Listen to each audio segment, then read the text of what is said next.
Ladies and gentlemen, good evening, good afternoon. I'm so happy to introduce the 16th speaker in this series of online lectures organized by the Foundation for Research in Philosophy in Sciences in Muslim Context. I am so happy to introduce Professor Josep Puig Montada. Josep Puig Montada is one of the great specialists in philosophy in Muslim context. He has served this field since the 80s of the last century.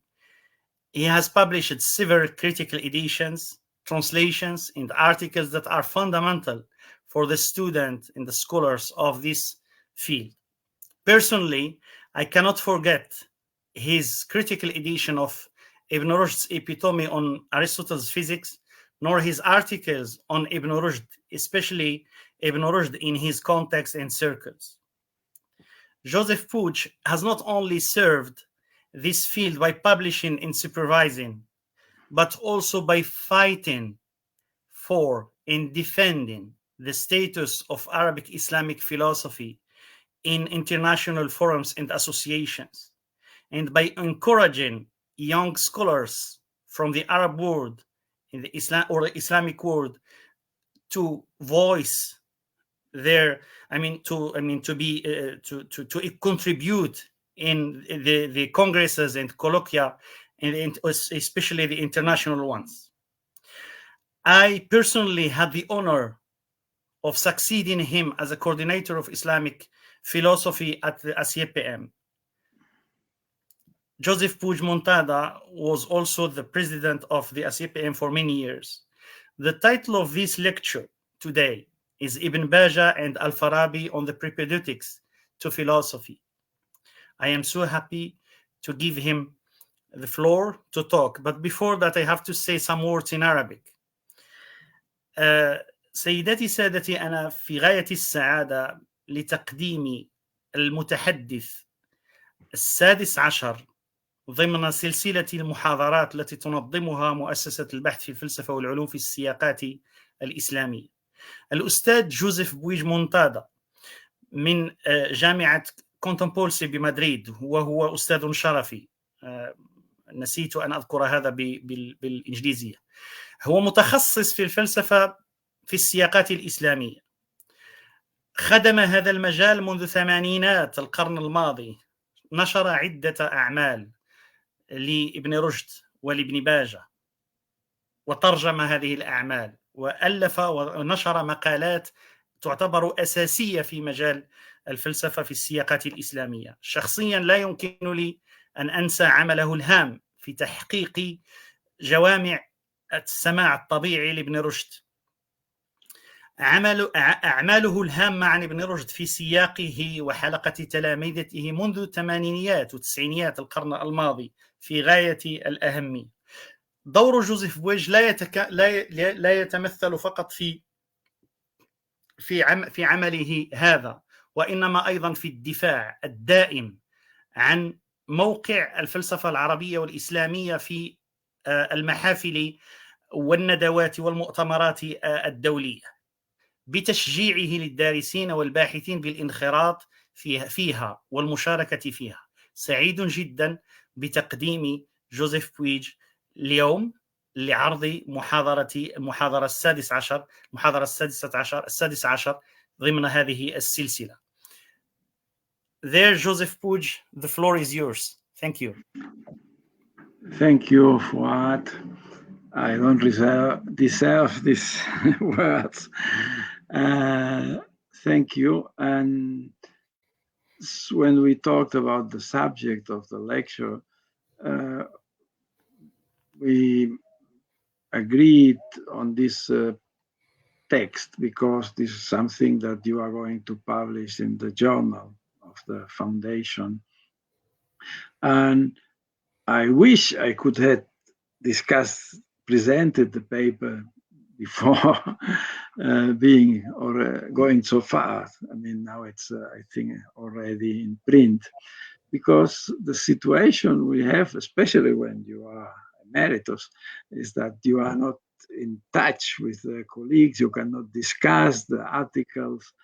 In this case, I was happy to have Terry Cleven, who had worked on the subject, and so we exchanged emails, and on this way, I prepared this paper. I am going to read it for you. If you like, you can do it by sharing or just I will read it, and I hope it will be not too boring for you.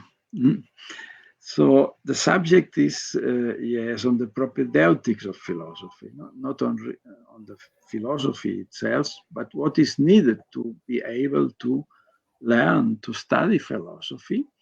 And this is a subject maybe not so studied in Aristotle, but the successors, especially the Arab successors, were very keen to do this, to know it. I will start with the first section. It's Aristotle, Porphyry, and the Stoics. Aristotle's treatise Perihermeneias examines language with the scope of its terms and the right judgment of its sentences, so that it lays the foundations for any scientific discourse.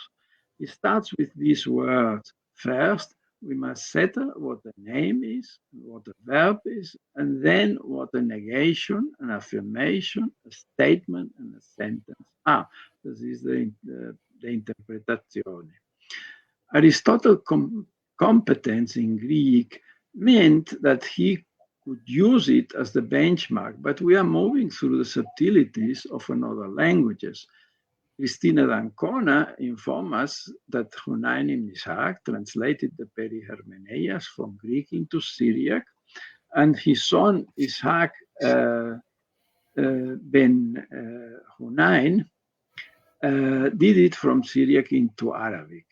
In 1913, Isidor Polak produced a critical edition of the text, which he provided with an introduction and glossary. Thanks to the indefatigable Abdurrahman Badawi, we can read Hunayn's translation in an easily available printing. The Greek terms have there the exact correspondence. So we have this correspondence between verb, affirmation, negation, statement, sentence.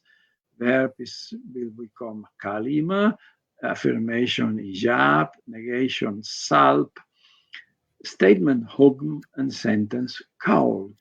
The Baghdad School of Translations built the base for the Baghdad School of Philosophy that was in continuity with the Aristotelian tradition and showed a special interest in the study of logic and language.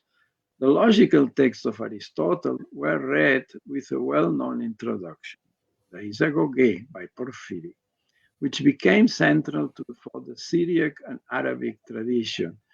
This introduction was translated into Arabic by Abu Uthman Yaqub al-Dimashqi. This is the context in which Abu Nasr al-Farabi approached Aristotle's writings, but we must bear in mind the development of logic and philosophy of language through the 1200 years lying between him and Aristotle. In particular, we have to take into account the contribution of the Stoics. In his writings, we find terms of Stoic origin, such as what's called the sounds uttered, that is laughs, the thing signifying, val, the thing signified, mana, the thing existing, muhassal, and the sign, dalil. In the context, two technical terms of particular import, tasawwur and tasdiq. Tasawwur has been associated with the term fantasia, also cataleptike fantasia, catalepsis, and tasdiq with syncatathesis of the Stoic tradition. Al-Farabi was very familiar with them, and Avicenna and the Abyssinian tradition we make of the pair a cornerstone of their epistemology. There is a well-known quotation of Avicenna Kitab al-Najat that begins, all knowledge and science is either tasawwur or tasdiq. The term tasawwur is sometimes translated as concept, conception, conceptualization, the grasping of an idea. Tasdiq is assent, belief, internal notion, or like adhésion de l'esprit à un jugement. This was the French translation. Since Wolfson wrote his seminal article about tasawwur and tasdiq and suggested the Stoic origins, a lot of research has been done. I refer to the recent article by Miquel Forcada on Ibn Bajjah for a detailed state of the research.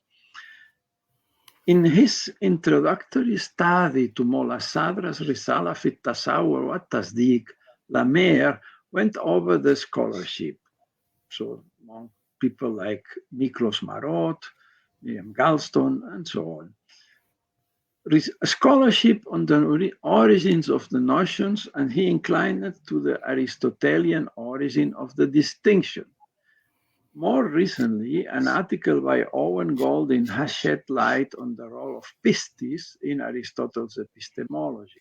Goldin examines the relevant passages of posterior analytics, the anima, and the rhetoric, and draws our attention to the characteristic of pistis as a communicative act, and writes that to have pistis in a proposition is at least in part a willingness to accept that proposition as a basis for some kind of activity. That pistis admits of quantitative variation is another feature pointed out by Goldin. The highest degree of pistis corresponds to the principles of the sciences. The pistis that one has in the sciences cannot be overturned. Since fantasia is representation in Aristotle, it can be opposed to pistis. Also, this was not Goldin's main object study, but it was relevant for us. The opposition tasdiq tasawwur should have its origins in Aristotle, as Lamer argues, and it is clearly defined in Al-Farabi's writings. Also, he read Aristotle's logical works. We have to admit the influence of the Stoic tradition that cemented the distinction.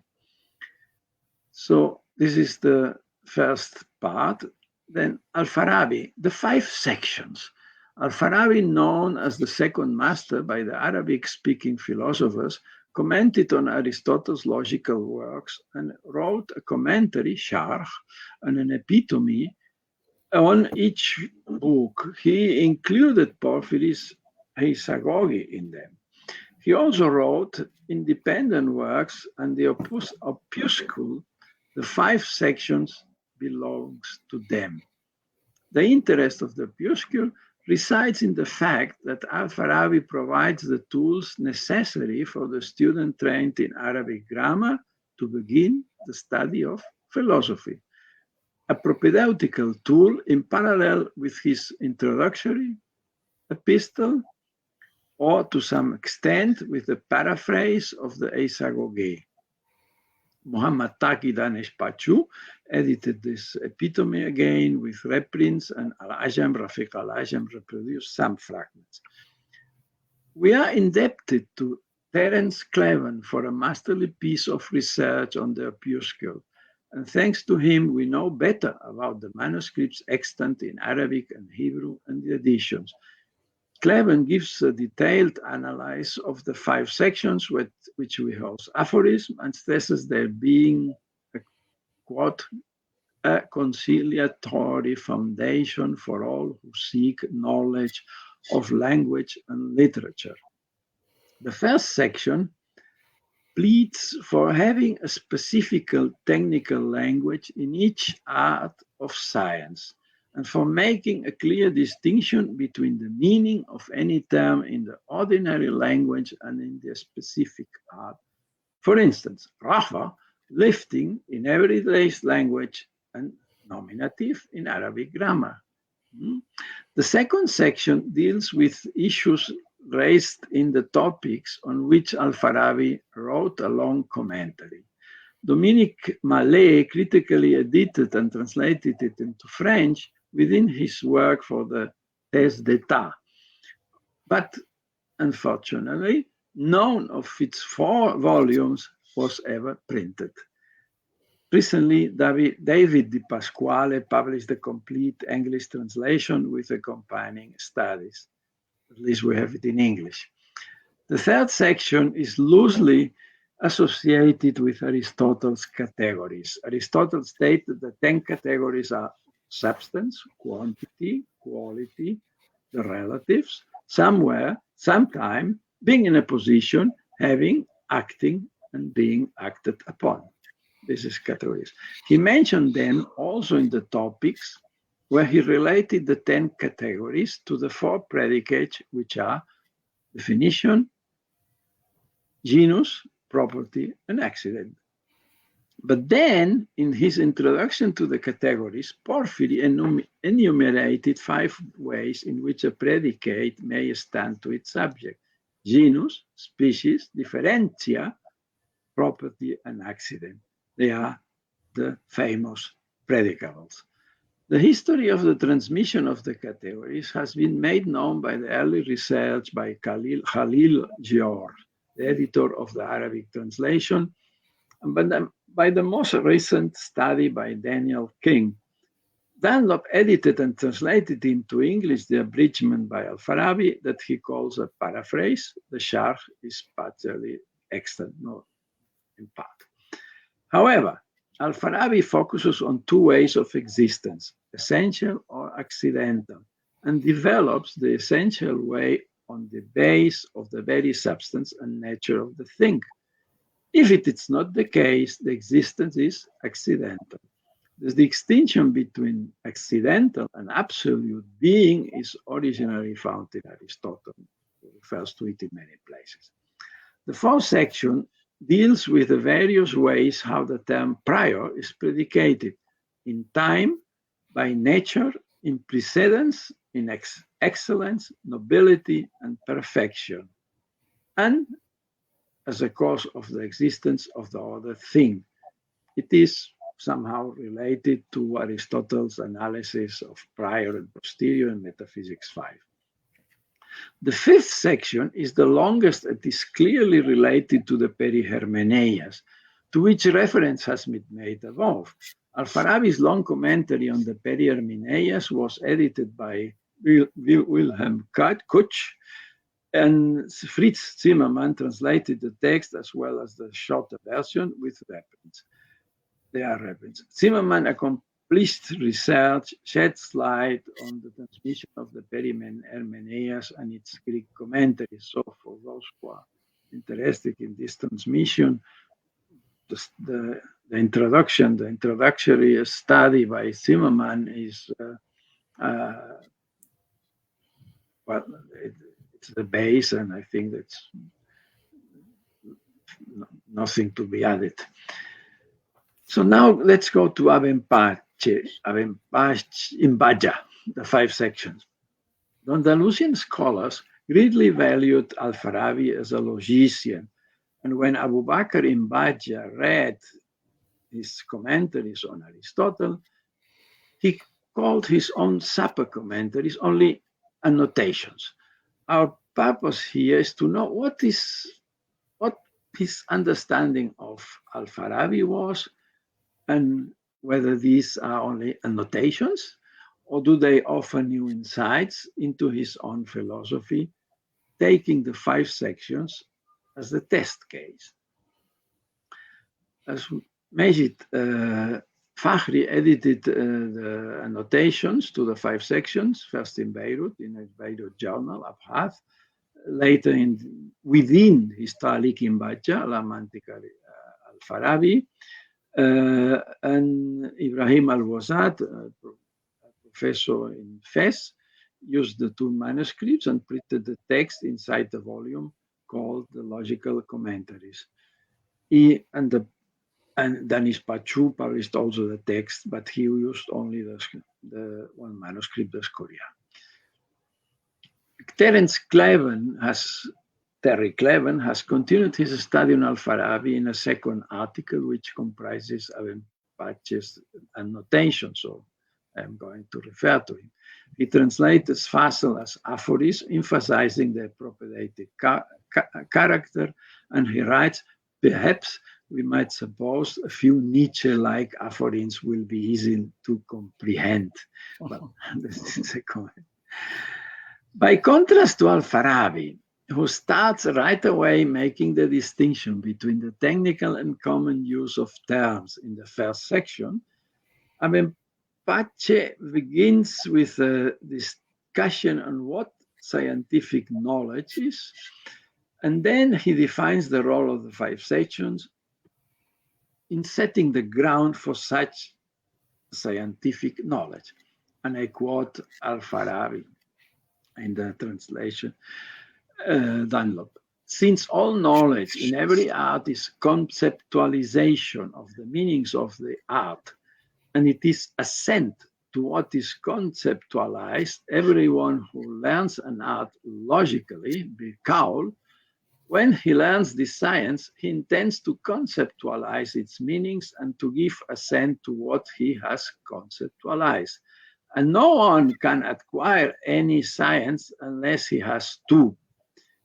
Abu Nasr dealt with the ways to acquire the concept in the art of logic, and he expounded the necessary umur, conditions in general, and by using them, he instructed on the conceptualization and the assent. These conditions are the 5 sections. If one doesn't have these sections that Abu Nasr al-Farabi expounded, either with the help of a strong intellect or instruction, he apparently cannot learn not only the science of logic, but any other science that it's told will be called logically. This is my own translation. I hope I was right in the translation. The expression, the utterance, bikaul, corresponds to the Greek logo, and it is its most frequent translation. The Greek term being translated as in definition, logically, even rationally. This is different ways. I intentionally translated bikaul, referring kaul to logos and not to horos, the definition. Bajjah tacitly opposes logical to practical learning. Bajjah has elevated the methods of conceptualization and assent to the rank of scientific knowledge, and the 5 sections are presented as a framework for them. Incidentally, we should point to the difference between Bajjah's view here and Aristotle, who maintained that we possess scientific knowledge of a thing only when we think that we know the cause of which the fact depends. Taking an original standpoint, Cleven remarks that the sections aphorism, he calls them aphorism, are something providing the learner of logic with a kind of knowledge that's to be prior to the art. And makes it right. Al-Farabi distinguishes the first section. Al-Farabi distinguishes between the use of the same term by a general public and the practitioners of a particular art of science. He concludes that the practitioners develop their own terminology. They don't need to look back to the original meaning. I quote, again, when expressions, this is, I'm quoting al-Farabi, when expressions generally known to the public are used in addressing a particular art, and the practitioners of the art understand by us, them, something different from what the public understands, it is unnecessary to attend to what the public means by them, but they are employed according to what they signify among the practitioners of the art. This is Dunlop's exception, excellent translation. Bajjah doesn't show any disagreement with the second master, we will see. And he explains that some names are equivocal, is mushtarik, But there are people who are not able to move from the primary to the derived meaning. And I quote, now it's my translation, he cannot take it in a technical meaning. This is why he apparently cannot learn any art logically. And this happens among people. He blames the intellectual deficiency of a student for not being capable of grasping the derived meaning of the term, while al-Farabi gives instance of the art of grammar and the art of the secretaries. Al-Empathy shows instead examples of medicine and pharmacy. Al-Farabi addressed his treatise to students trained in Arabic grammar. Al-Empathy writes for his circle, friends. No? Names can be equivocal and have a primary and a derived meaning. The term oxymel is univocal, but the dog's testicles or the Chinese king are equivocal. The physician doesn't mean the primary meaning, but the derived. And he says the benefit of this section is that attention is drawn to the use of the expressions in the science according to the way the people of this science use them. If the physician says, drink the herbs, or the oxymel, or the dog's testicles, or the Chinese king, with these names, he only means that which pointed to in the science, not that which common people understand. Thus, al-Farabi's first section defends the need for a technical language as the first step to develop any science, and Al-Empathy's annotations agree with the claim that no scientific discipline is possible without its own terminology. It is something shocking, maybe, how Al-Empathy uses rather tough words against those who don't master the technical language. I'm not going to quote it. Second section, Al-Farabi distinguishes two kinds of knowledge, intuitive and argumentative. Al-Farabi mentions four species of the latter kind. Istidlal, this is demonstration, cogitation, fikr, deliberation, ruya, and deduction, istinbat. And so I quote Al-Farabi, of things that are known, some are known without demonstration, thought, reflection, or deduction, and others are known by thought, reflection, and deduction. Those that are known or exist without any thought of demonstration whatever are of four kinds: accepted opinions, things generally known, sense perceptions, and first intelligibles. Well, Aristotle had discussed the various kinds of knowledge, and in the Nicomachean Ethics, he exposed 5 ways in which the soul possesses truth by affirmation and denial. He said art, scientific knowledge, prudence, philosophical wisdom, and nous, intuitive understanding. However, Aristotle mainly distinguished between inductive and deductive knowledge. So this is, when we go to the logic, we don't find these distinctions of the ethics. And to a lesser degree, between intuitive and argumentative knowledge. In the second book of the Prior Analytics, he writes, all our beliefs, pistis, what mentioned by Owen, are formed by either by means of syllogism or from induction. That's it. Where the term syllogism is synonymous with deduction. In the Nicomachean Ethics, on the other side, we read that induction supplies a first principle, arche, or universal, katholu. Deduction works from universities, and deduction works from universals. On the other, in the Nicomachean Ethics, intuitive knowledge appears.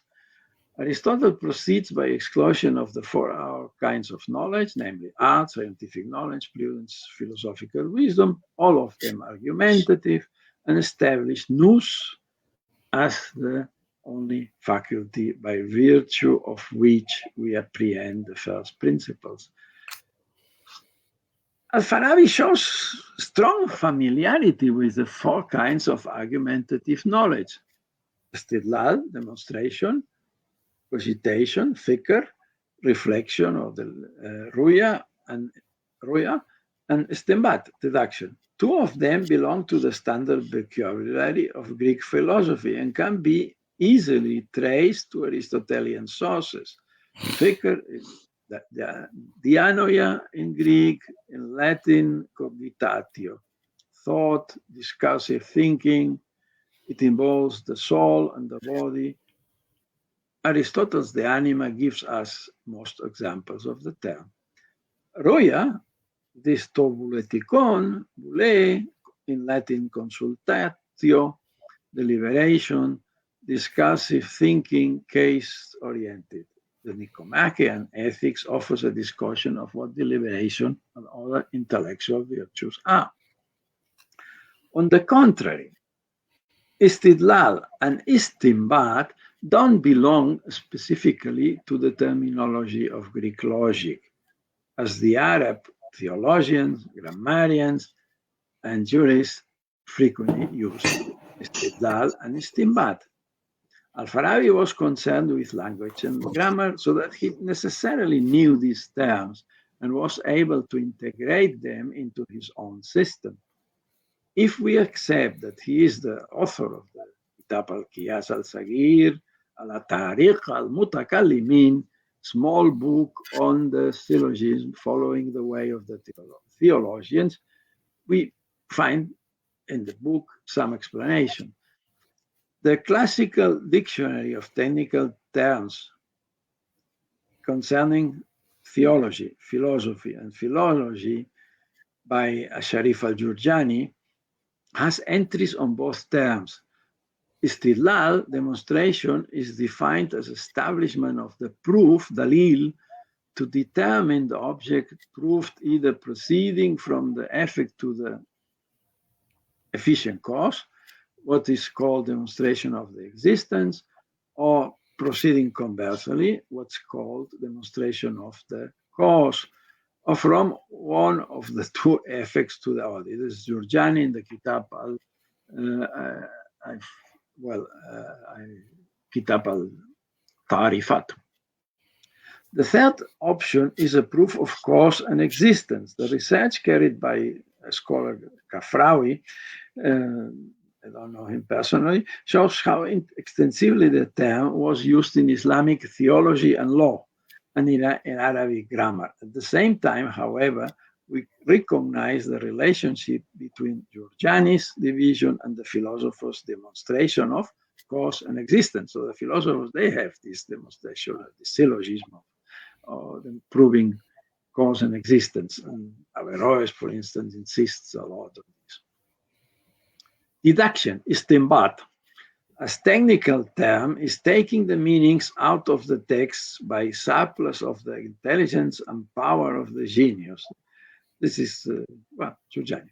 Nowadays, deduction is presented in opposition to induction, istiqra, as the two methods of demonstration. In both cases, the relations to the Greek tradition is not immediate, unlike that of cogitation and deliberation.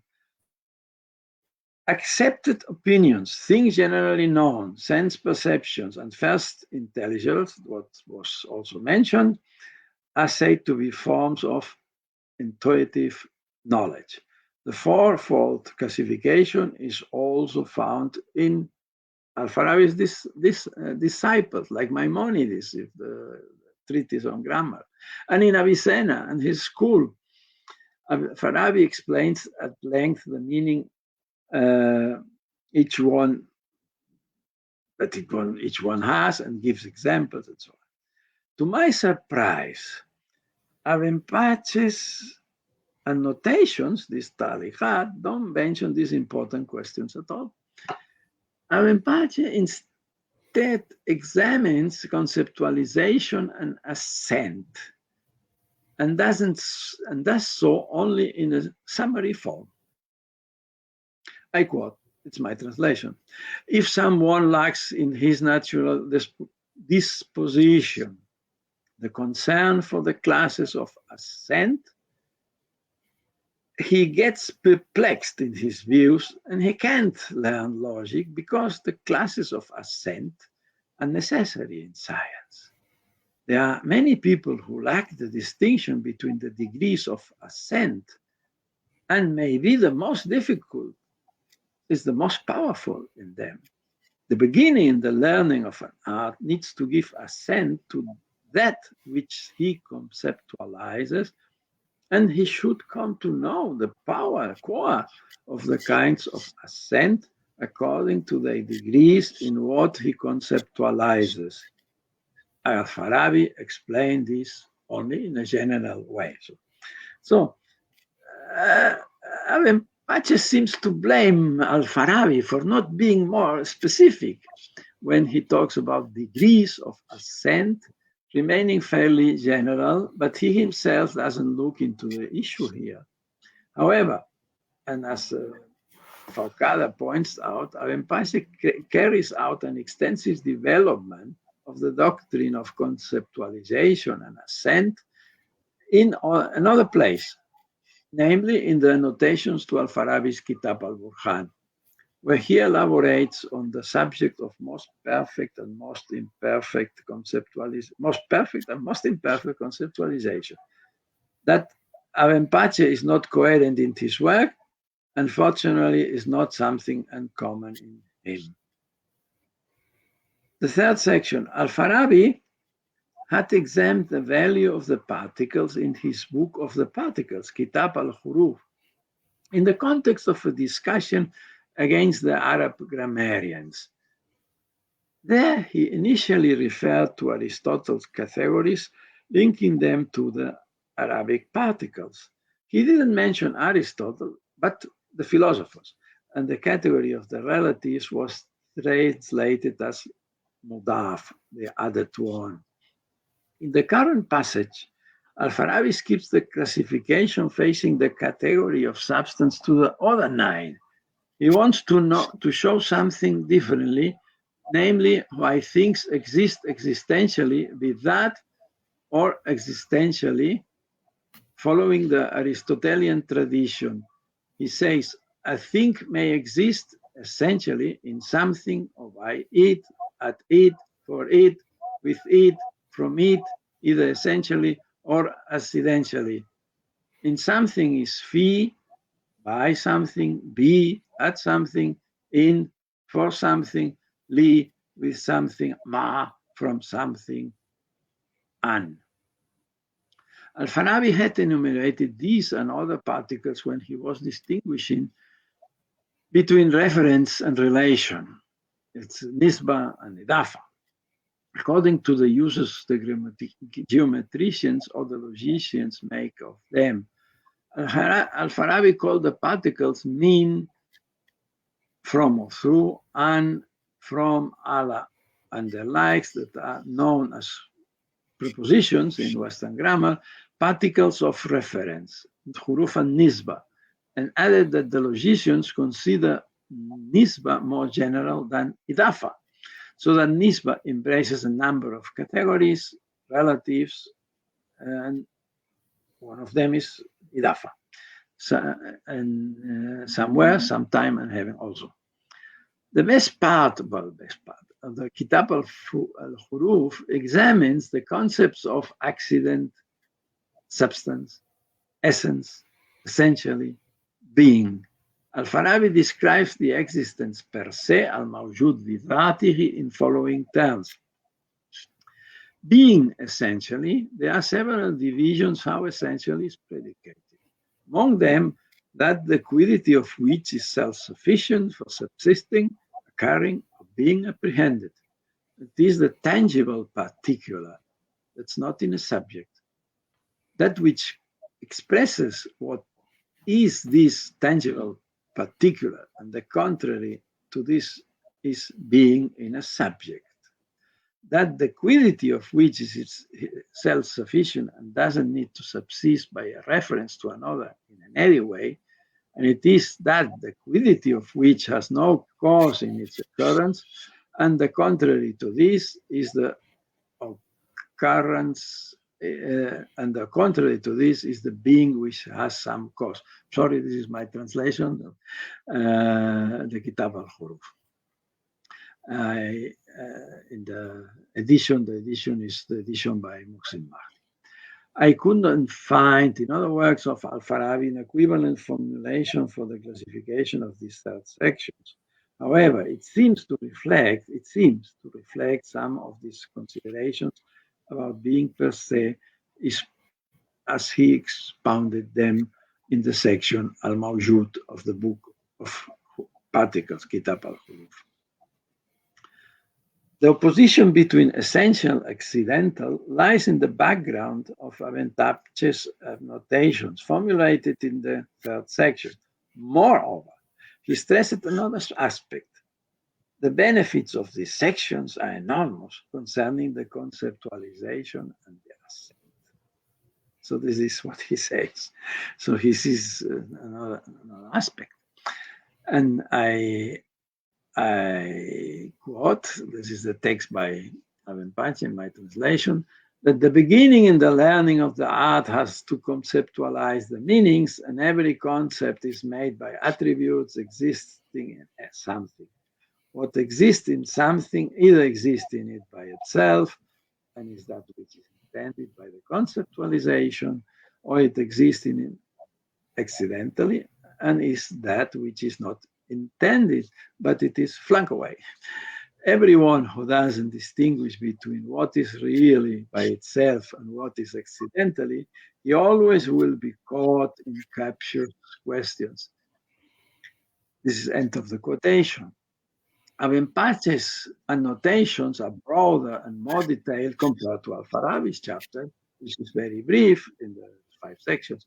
He even disapprovingly remarks that al-Farabi introduced the distinction between essential and accidental in generic terms. The first step consists in distinguishing between essential and accidental. But then we need to know that what the essential attributes of an object are, so that we can gain the true definition concept, and the right definitions make science. Ibn Bajjah uses the expression essential accidents, it's something very typical, and gives us the description. They are not entities existing by themselves, but they necessarily exist in a subject by force of their substance and nature. And they are the parts of the definition of this subject. He also contemplates the case of accidents that exist in another subject by their nature. They are the mudafani, the relatives. Each one is the cause for the conceptualization of the other insofar as it is actually added. Mudaf bil fal.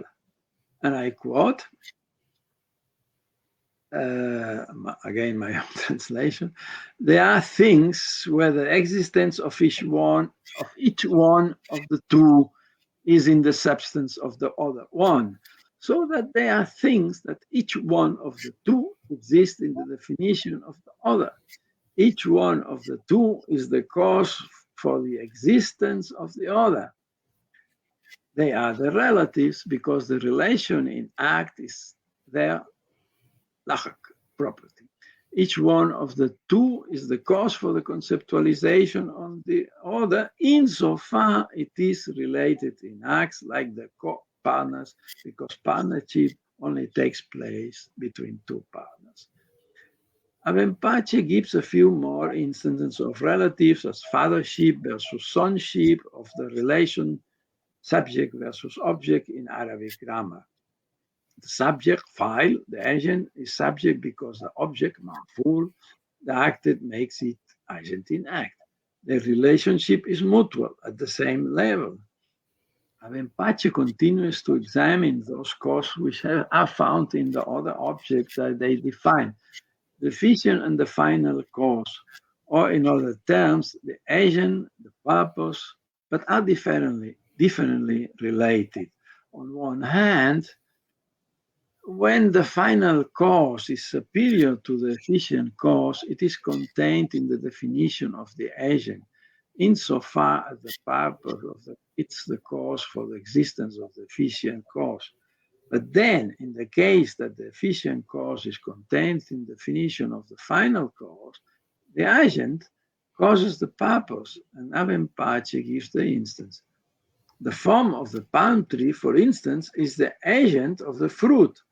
The fruit is the purpose of the form of the palm tree, for the sake of which the form of the palm tree exists in the palm tree.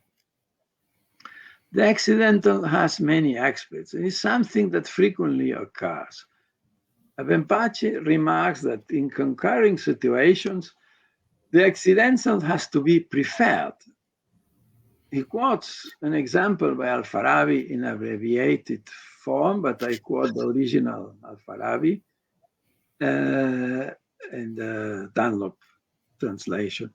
An example of what is accidental is that there is lighting in a certain place and an animal dies at the same time. The concurrence of the death with the lighting is accidental, not essential, but is not in the nature of the death that it exists at the time of the lightning, nor it is in the nature of lightning. Philosophy in general and the practitioners of any art in particular have to pursue what is essential, because scientific definitions can only subsist on the basis of that which is essential. Ibn Bajjah points out that the accidental and the essential frequently coincide in one and the same subject. I quote, "This often happens in the natural sciences and other sciences concerning those things that are difficult to conceptualize by using the things subsisting within them, in them. To distinguish between accidental and essential is the first and necessary step to develop any science where concepts are the perfect definitions, and Ibn Bajjah interprets al-Farabi in this sense. The present section paves the way for the following, where al-Farabi deals with the various kinds of priority. That is the fourth section. Al-Farabi's text reads according to the translation by Dunlop, as follows. It is said that one thing is anterior to another in 5 ways: in time, by nature, in precedence, in excellence, nobility, and perfection. And 5, as cause of the existence of the other thing. Al-Farabi here brings together notions inherited from the Greco-Arabic tradition that has Aristotle as its first reference point, as about advanced in Metaphysics 5. Aristotle laid the foundations for describing the ways how prior and posterior is predicated. He introduced the first distinction in priority, absolutely and by nature or by reference, metaphysics, and followed by other distinctions under by reference to place, time, movement, power, arrangement. Further, he distinguished between priority in knowing and priority in being, but he was not consistent in his classification. In the categories, Aristotle spoke of other kinds of priorities. There are 4 senses in which one thing can be said to be prior to another. Primarily and most properly, the term has reference to time. Secondly, one thing is said to be prior to another when the sequence of their being cannot be reversed. In this sense, one is prior to 2. In the third place, the term prior is used with reference to any other in the cases of science of oratory. And there is a fourth, that's which better, more honorable, is said to have a natural priority. Therefore, Farabi division is closer to that of the categories, Aristotelian categories. His first type, priority in time, is also the first in Aristotle. By nature, Farabi's second class, a necessary sequence of being corresponds to the second in the categories. In precedence, third class, is the priority in precedence to Aristotle. As Aristotle, prior in excellence, nobility, and perfection matches the fourth class. That in the category only was reading, which is better, more honorable. Then we really realized that al-Farabi added a fifth type, the prior as cause of being. He added this to the classification of the categories, and this division is somehow original and the one which attracts Ibn Bajjah's interest in his annotations to the 5 sections. For him, for Ibn Bajjah, al-Farabi wrote here that in general terms, after he had pondered priority and posteriority in the process of conceptualization, and says that al-Farabi did his ponderations in the second analytics, the book of demonstration. In accordance with his summarizing view, al-Farabi considered there are 3 kinds of priority: cause, imperfection, nobility,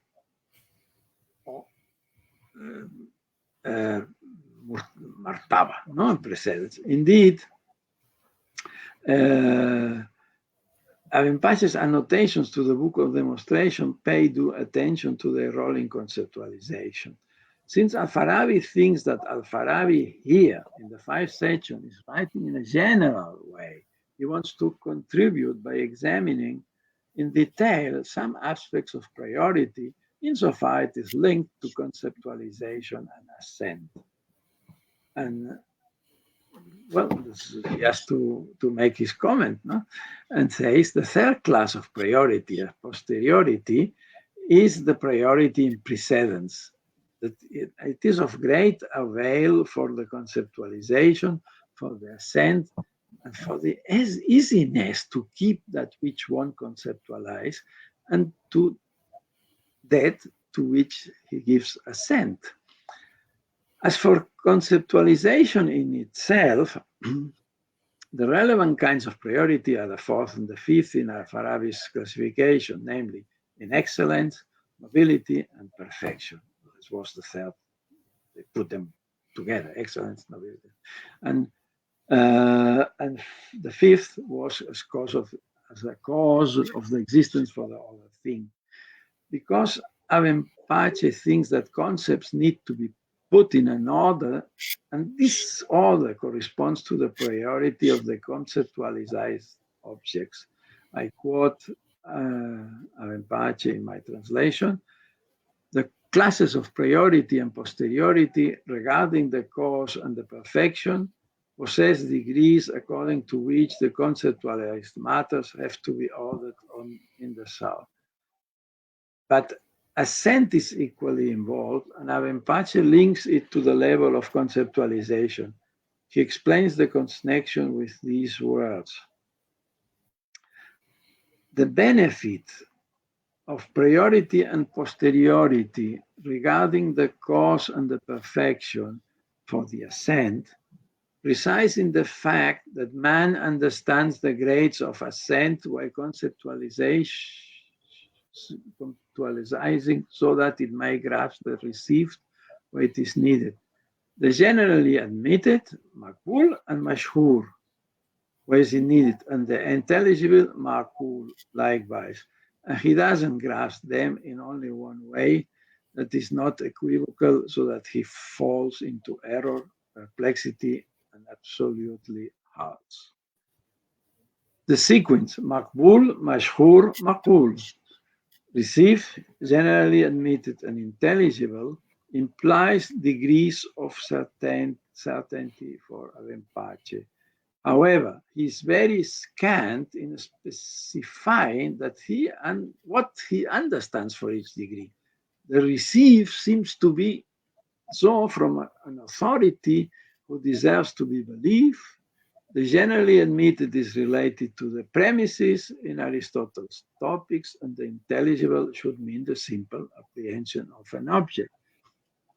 As for causal priority, which is newly introduced both by al-Farabi and Ibn Bajjah, there is not too much information about it. This is a kind of priority characterized by the fact that the cause is more general than the effect. The posterior has a general cause like the unity in number. And Abenpache adds the universal belongs to the efficient causes. Causal priority doesn't necessarily imply temporal priority. Insofar as Abenpache shows his interest in the issue, it helps us to understand what causal priority in itself is. Al-Farabi had said, the prior as cause is the cause. When there are two things, we are equal in the necessary connection, takafu, of being. And he put the example of sunrise and the existence of the day. Takafu, mutual correspondence, is the term used by both Al-Farabi and Abenpache to express the interdependence of cause and effect, in spite of the fact that the sunrise is the cause, the day, the effect. The former is prior to the latter. Abenpache seeks to interpret Al-Farabi and his division of priority and posteriority in the fourth section. Cause comes in two senses in his annotations. First, as cause as such, namely cause of being. Second, as one kind of priority. The equivocity may be solved by saying that cause is vested with the other kinds of priority except time. Cause can be prior to the effect or simultaneous to it, and this distinction is foremost in Avicenna's ontology. Also, Abenpache doesn't make any hint to the Aristotelian doctrine of science as knowledge of causes. He introduces causality in the issue of anteriority and posteriority. And this issue is linked to the process of conceptualization and assent. In some way, he replaces the doctrine of science as knowledge of causes with this process. We should draw following descending scale. Maqbul, highest degree or grade of assent. Mashhur, generally known, intermediate. Maqul, intelligible, lowest grade of assent. And give the highest causing power to get the highest degree of assent. And the subject will be dealt in the next section, the fifth section. Abenpache has read Al-Farabi countering common language versus technical terminology, intuitive versus deductive knowledge, essential versus accidental characteristics, and making sequential order an instrument for knowledge. After all this, he focuses on expressions because he says, quotation, the expressions of the art are a compound of simple terms that need to be understood and statements. No doubt, the fifth section corresponds to the perihermeneias in spite of these historic elements, no? And Abenpache starts with these words. Discourse about the necessity of the fifth section. Everyone who learns an art logically, بالقول, must possess by necessity a capacity, to differentiate the signs of the expressions in order to conceptualize in his sound the meanings of that art according to the expressions signifying, according to the meanings. The intention of every learner of any art is to conceptualize the meanings of this science and to acquire them in his soul. Otherwise, he will not learn it. Even if he would memorize all the employed expressions, and he would know them from the very beginning to the end. Ma'ani, the lecta, meanings are communicated by means of expressions or utterances, alfaz. And utterances are simple or composite. According to Al-Farabi, the simple expressions are three and only three. Name, word, kalima, an instrument. Say, well, this is not what we would expect. No? The significant expressions are either, so I will quote al-Farabi, no? The significant expressions are either simple, composite, not simple, no? The simple expressions are of three kinds: name, vocable, and instrument. Ism, kalima, ada. The vocable, the Arab grammarians know it is adverb, and the instrument, they call it the particle. Also, Aristotle spoke only of names and verbs in the Perihermeneias. He included the particles in the Poetics, and they both were translated into Arabic. Besides, the Arab world independently knew a triple distinction which Sivoye made known for the first time. His Risala, the introduction to opening his book, declares the terms are the name, the action, and the term intended for signifying, which is neither a name nor an action. So al-Farabi opposes the distinction agreed by the logicians to that developed by the grammarians. His words here are briefer than those of his work, the Kitab al-Alfaz, al-Mustamala fil Mantiq, that begins with a statement. No? The al-Alfaz. The significant terms are the name and the word. The word, kalima. The word is that which the Arab philologists call the verbs. That which, composite of names and verbs, belongs to the significant names. In the Alfaz, in the utterance, he gives examples of names such as Zaid, man, whiteness. The key characteristic of them is that they are grasped by themselves, but no time is comprised in their meaning.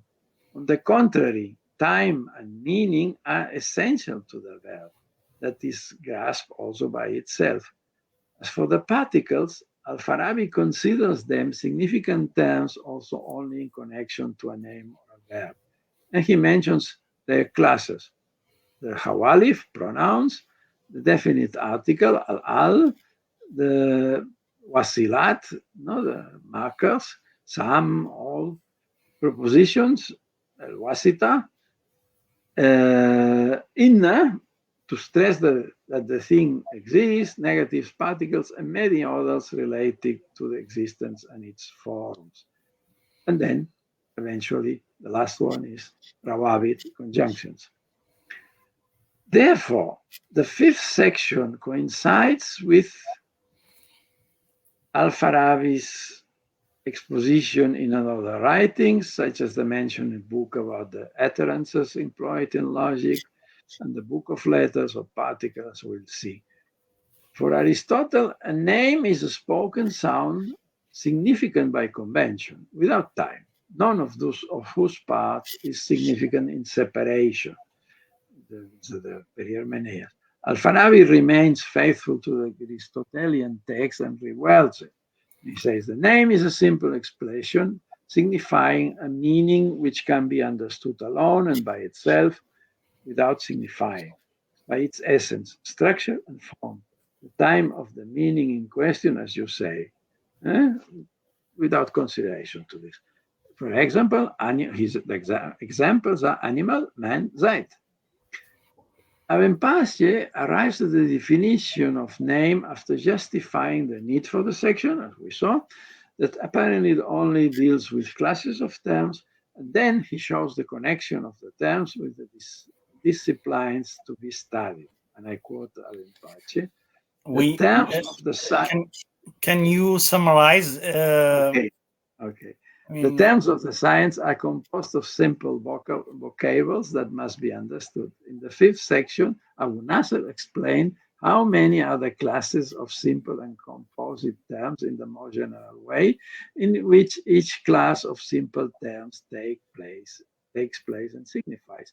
By means of knowing what is the simple expression signifies, that which the composite expression means becomes known.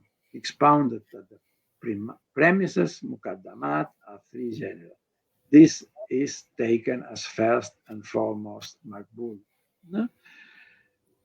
So these are some important changes in the especially in the fifth section, and he focuses also on the existential verbs and the instruments. So regarding al-Farabi's distinction between existential and non-existential verbs, we should notice that he sees two main functions of the existential verbs. They denote the existence of a thing in another, and they connect irtibat, the predicate, with the subject. But by contrast to al-Farabi, Ibn Bajjah emphasized that both existential verbs and instruments of particles share similar, although not identical, features. They both are connectors. So this, well, as I said, I mean, this is a very extensive part about the Ibn Bajjah differing from al-Farabi. But I would go to the final considerations. Ibn Bajjah has approached the text of al-Farabi with reverence, but also with a critical mind. First, he wants to define what scientific knowledge is as the premise for the subject matters dealt in the five sections. In the first sections, al-Farabi sustains the need for a technical language specific to each science. And Ibn Bajjah basically agrees, but the science to which he points, for examples, are medicine and pharmacy, revealing his personal education. In the second section, two forms of knowledge, intuitive and argumentative, are discussed by al-Farabi. However, Ibn Bajjah's attention is directed to other forms of knowledge, conceptualization and assent. And he complains that al-Farabi was too general in his analysis of conceptualization and he didn't explain the degrees. In the third section, al-Farabi explains the being essentially and accidentally, a very brief way. On the contrary, Ibn Bajjah extends in the analysis of the category of what he denominates essential accidents, drawing a sketch of an ontology of relation. No doubt, the fifth section is the most interesting, as it deals with a subject matter dear to al-Farabi, the alfaz, the utterances employed in logic and philosophy in general. No? The al-Farabi had dealt in an original way with the issue of the existential verb, but reading Ibn Bajjah's comments, one gains the impression that the issue was of no, or at least of less import for the latter. And in any case, Terry Cleven has emphasized the conciliatory mood of al-Farabi's work. An emphasis has to be understood within the context of the polemics between grammarians and logicians, between the Quranic scholarship and the Hellenistic philosophy. This matter of the existential verb was no longer a burning issue for Ibn Bajjah, who found in al-Farabi's five sections inspiration for developing his own ideas on logic. On this way, Ibn Bajjah helps us to understand, to better understanding of al-Farabi and the Arabic tradition. Thank you. Thank you so much, Just a moment. Josep Puig, for this interesting lecture. Now, time to discuss some details and some ideas. Okay, I shall. Okay. So, That's it. I add, okay. Oh, Can you hear me? yes. Good. I mean, the rule of StreamYard is that we have to be only 6 at once. Then, in case, Ilyas, you have a question, I will add you and remove before that another colleague. That's the rule of StreamYard, because it's free. Otherwise, we have to pay, and we have no money to pay to give to StreamYard. Thank you so much for your interesting lecture. Surely that some friends and colleagues have some questions, comments on your paper, and then I have only some minor suggestions. So the floor is yours, Franz. Terry Clevant from Amman right now. Yes, that's correct. Well, actually, specifically from South Jordan in Petra. Yeah, in Petra. That's good. That's nice. So I'm visiting with some friends here, and so I was driving all day, so it was a little. It's a wonderful place. It's a wonderful place. Yes, it's really it is. wonderful Yes, place. Yes, enjoying it very yeah. much. So. At least, you need to walk for 7 hours. But it's not too hot. Yeah. So, Okay. salam alaikum to all of you. Thank you so much. So, the floor is yours. Muqdad, Therese, Jolio, and Ilyas, in case you have a question. Thierry, please go ahead. Yes, thank you very much. I don't necessarily need to be first, but go ahead. Yeah, okay. You can wait. I know that you have many questions. I know. Yes, I do. I can't do anything more but praise such thorough exposition of texts that are ones that I. So Muqdad, we can on peut commencer par tes questions, et tu peux, comme toujours, parler en français, parce que Joseph aussi, il peut parler en français dans ce cas. Oui. Le son. Il faut activer le micro. Non, merci, tu passes. Merci, Chirami. J'ai pas encore de questions. Hein. D'accord. Prends ton temps. Thérèse. Okay. Okay. I will begin with only few questions. Some technical terms. You inserted in your text. You mentioned at least twice or 3 times the word deliberation as the equivalent of ru'ya. I guess it's rawiya, not ru'ya. Rawiya, not ru'ya. Rawiya. Even in the text by al-Farabi is rawiya, deliberation or prudence or phronesis in Greek. Yeah. It created to me some confusion in the beginning, but it's okay. No. We should make the correction because you are. I will send you the text, and you have to. You have some time to reread it again. The other thing is ism mushtarik or ism mushtarak. It's just mushtarak, I guess. This is. But the trend always to have for instance muqaddima or muqaddama. Yeah, but yes. But it's I don't know. Mushtarak. Okay. Maybe because now the use mushtarak is in modern terms is something. I'm not. It's better to have mushtarak because it makes the I'm not well difference placed. to the modern use of mushtarak. Yes. Instead of mushtarak, that's the usual spelling in Arabic. I'm not well placed to judge or to say this is the correct one or not. But the usual spelling is mushtarak, or pronunciation is mushtarak instead of. I have in mind just something concerning when you mentioned the prior analytics, and you said that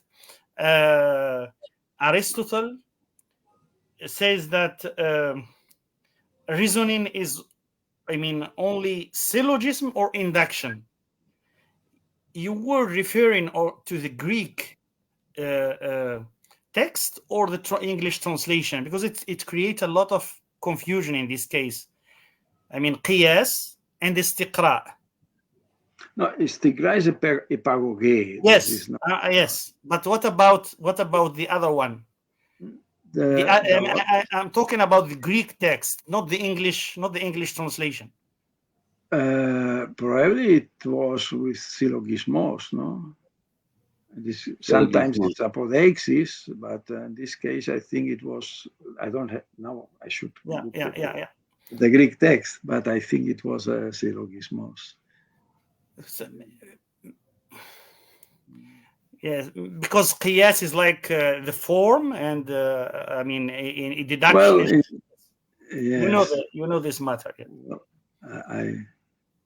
I should go to the text and see analytics. Okay. But this is something I have to write down, and we should, before publishing the article, we should look at these things. Yes. And so syllogismos in Greek can mean almost just reasoning. Just reasoning, not necessarily the form, but reasoning. Not necessarily the form. The three with the two premises and a conclusion. No? In almost the widest conception of. Yes. Yes. Or like I have to check it. You are right now.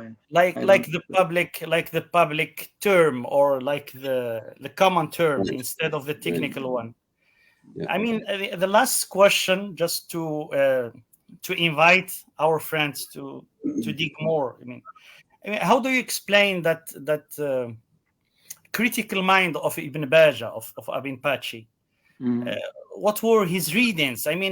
As we know, we are not sure about the access to the Abyssinian texts. We are not sure about the Aristotelian texts. Only thing. No, Aristotelian, yes.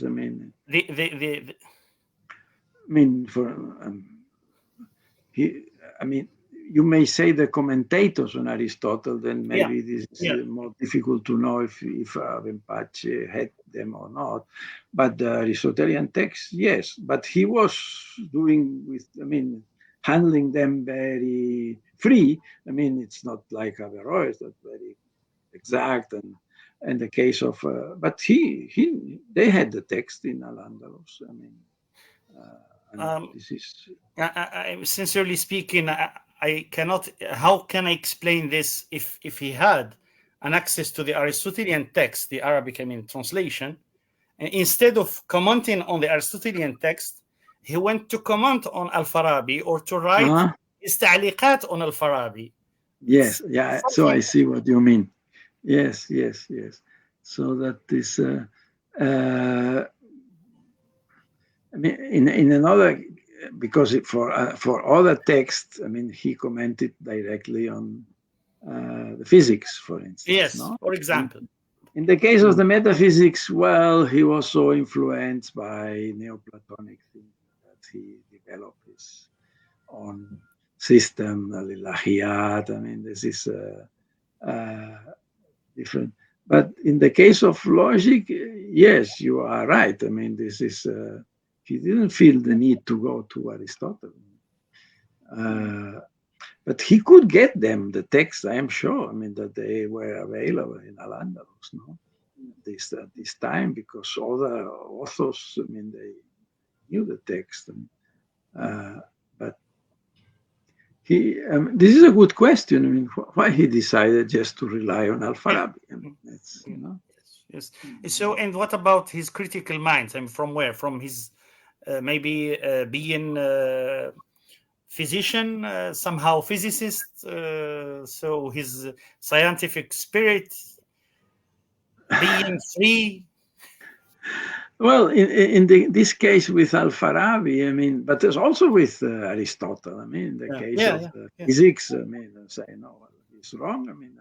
He followed the theory of motion. I mean, the void. I mean, that's in his commentary on Aristotle's physics. This is he was in any case quite independent. No, this is quite independent. Yes, independent. Yes. Critical in this in the modern meaning, I wouldn't say. I mean, it's analyzing. I mean, he would get the ideas and say no. even related to al-Farabi, as I say, and say no, he's talking too general. I mean, he is not specific. Yeah, he was independent. Yes, yes.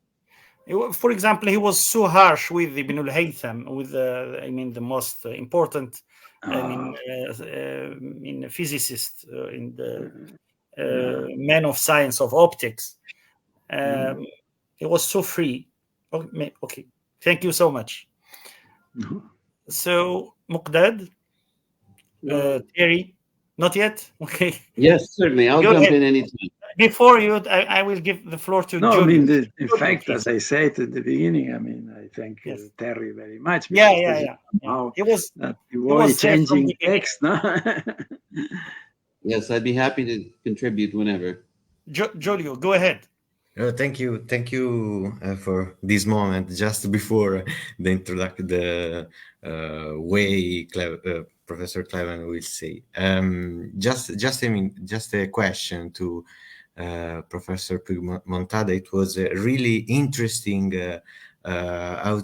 way into the books of Ibn Bajjah, the writings of Ibn Bajjah and Farabi, and I was wondering about is there any role played by the peripatetic circle of Baghdad in the translation of the Peri-Hermeneias or other parts related to the introduction to philosophy?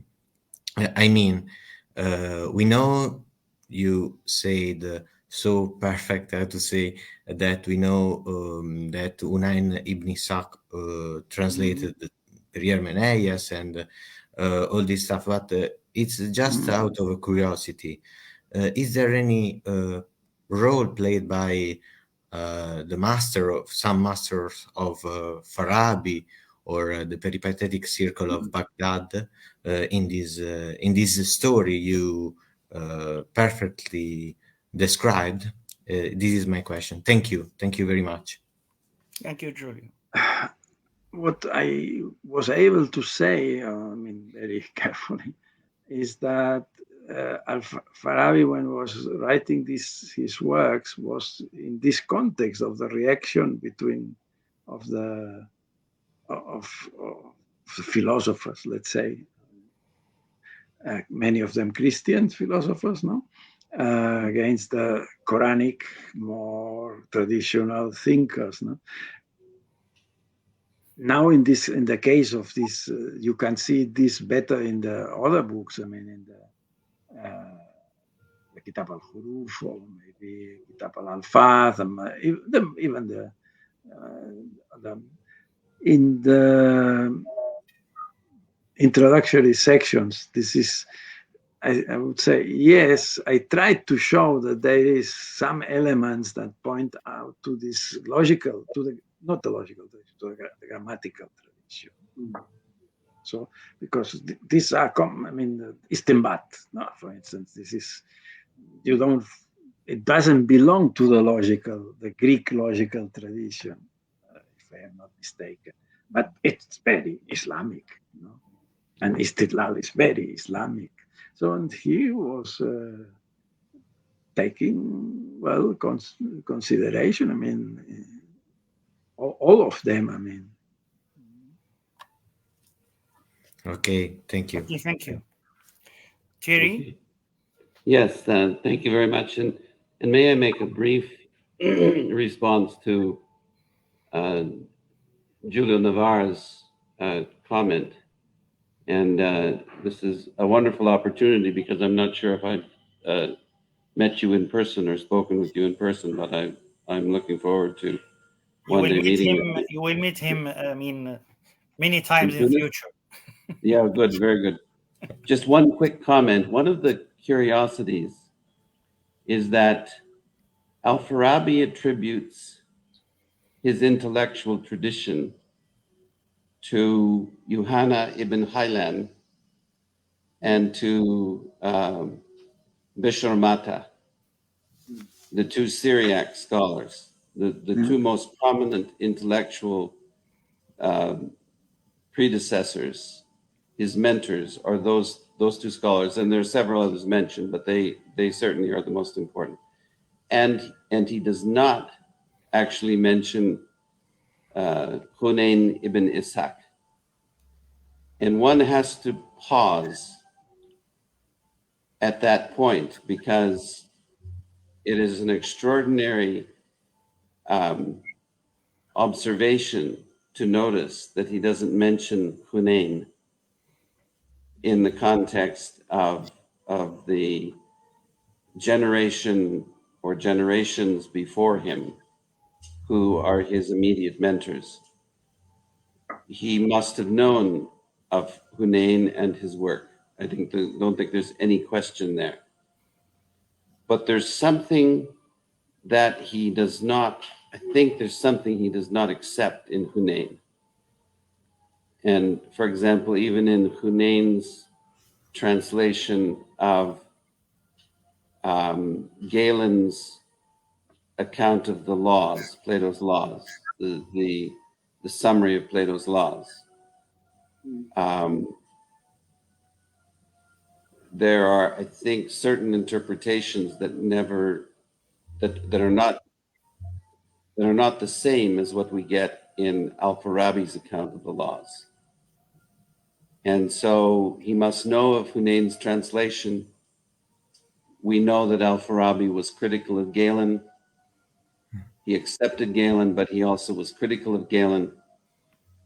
And I think from what evidence we have, I mean, there's need for much research on this, but we can see that he was a little bit silent, that al-Farabi was reserved about the achievement of Hunayn. And he wanted very clearly for us to recognize that his mentors were these two other scholars, Yuhanna ibn Khailan and Bishr Mata. And I think we get something of a clue to al-Farabi's understanding of his predecessors and of the tradition by that shift. And I think it's absolutely deliberate. Mm-hmm. And I hope to be able to continue to work this out with others and think about that. But I think it's deliberate. So your question is very important. And I think we have some clues in the decisions that al-Farabi is making precisely in that kind of shift. So I hope we can continue that conversation. Josep, thank you very much for your paper and for this continued exposition. I know you've worked on the Hamsa Fusul in the past, and you're now doing some more work on it. And I appreciated your careful exposition and look forward to your further work on it. Just one maybe big question, which I think you're touching on all the way through, and I wish I knew more about, and maybe you can help me out here. I do think you're absolutely right that Ibn Bajjah is a critical and independent and powerful scholar in his own right. In his ta'aliq, in his commentary on al-Farabi's 5 aphorisms, and to be sure on al-Farabi's account of the 5 rational arts. In those treatises that we have of Ibn Bajjah, does he depart from al-Farabi on major issues, on significant elements of al-Farabi's account of logic? does he depart? And you know, I have certain my own evaluations of that, but I need to know whether I would like to know whether I'm on the right track or not. So do you think he departs? And I'm sure he's an independent thinker, but where does he disagree with al-Farabi, if he does? Thank you, Thierry. Yes. That's the first one. I have others too, but let's start there. I mean, I tried to show these differences, no? I mean, in the paper. No? Do you see them as, essential? As breaking differences or not? This is, the feeling is that they are not really so important, so crucial. Radical. Yes, but they are, of course. They are, of course. Yeah, that's what I'm. This is what I tried to show.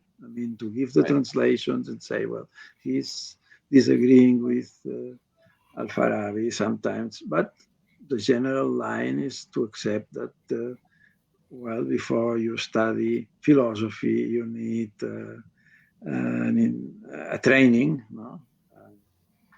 This is what we saw when we were talking about Averroes also last time. So we know very clearly that Ibn Bajjah has different alternatives. He doesn't need to be such a powerful advocate for al-Farabi. Particularly in the logical treatises.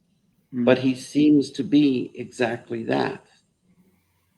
And so one of the things we always need to watch in these independent thinkers, I think this is the rule of thumb for al-Farabi himself, is al-Farabi maybe ostensibly writing a commentary on an Aristotelian text, but it's not quite identical, and it is rearranged.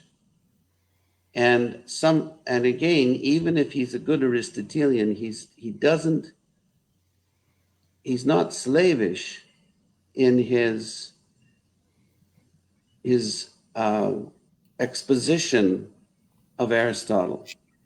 And Ibn Bajjah is the same way. He doesn't follow exactly the order of presentation in even the Khamsa Fasul or in the collection of 12 treatises in Bratislava and Ahmadiyya.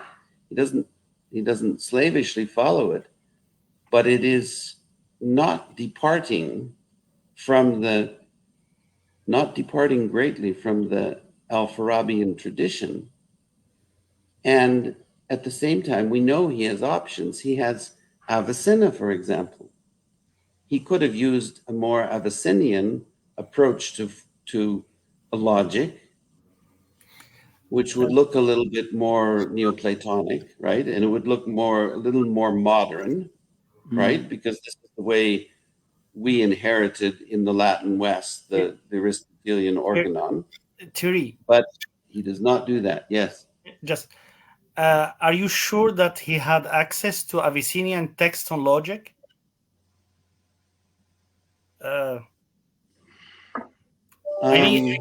guess I'm not sure, but why wouldn't he? This is it's a question. No, you are touching. It's the fact that we don't know.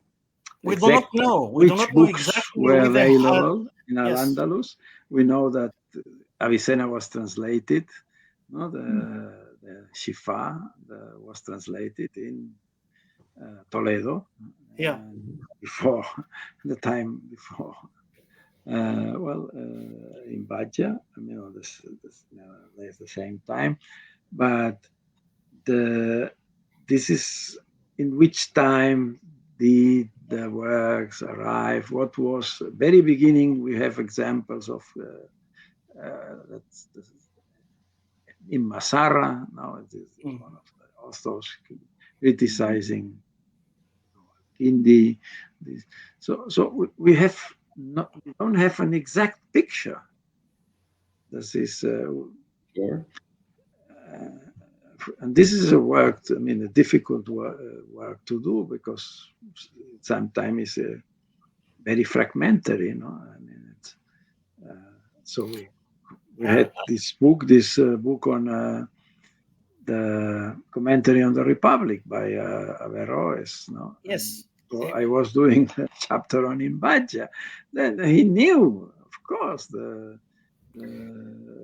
Republic, and he quoted also other dialogues, But still, I think it's maybe a matter for a research project, Mm-hmm.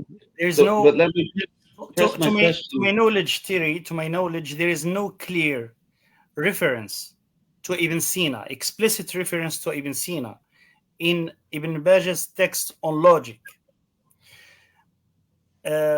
Some scholars suggested that he had access, but no, textual evidence. It's a question. It's maybe right. it's a question, not. Okay, thank you very much. But let me still press the question, because I don't find Ibn Bajjah departing from al-Farabi's account, even if it's not arranged in completely the same way.